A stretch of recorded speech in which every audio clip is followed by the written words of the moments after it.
អនុញ្ញាតចម្រើនពរជួនញាតិញោមចិត្តឆ្ងាយទាំងអស់ចិត្តទីរាប់អានហើយនេះគឺជាវីដេអូទី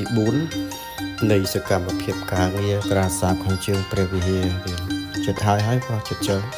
នៅលបាក់មួយសប្តាហ៍ទៀតនឹងបានត្រូវហើយ100%ហើយទៀតការក្រាសាបមានចំនួន1680ការ៉េលបាក់មួយអាទិត្យទៀតបានហើយត្រៀមដល់ថ្ងៃបុណ្យឆ្លងស្រះទឹកទៀតត្រៀម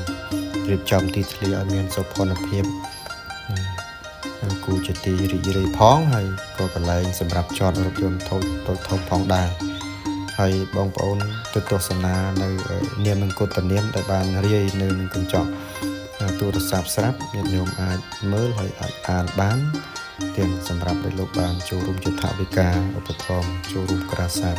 តោះបងប្អូនទៅអានឈ្មោះទាំងអស់គ្នាបងនេះជានាមនិងកូដនាមពុទ្ធបរិស័ទទាំងឡាយលោកអានចុះក៏ថ្មមិនបានអានទេក៏នៅតែសរសេរនៅនឹងអេក្រង់ទូរស័ព្ទដើម្បីឲ្យញាតិញោមបានឃើញតែម្ដងទៅណាដោយសេចក្តីជ្រះថ្លាចំពោះ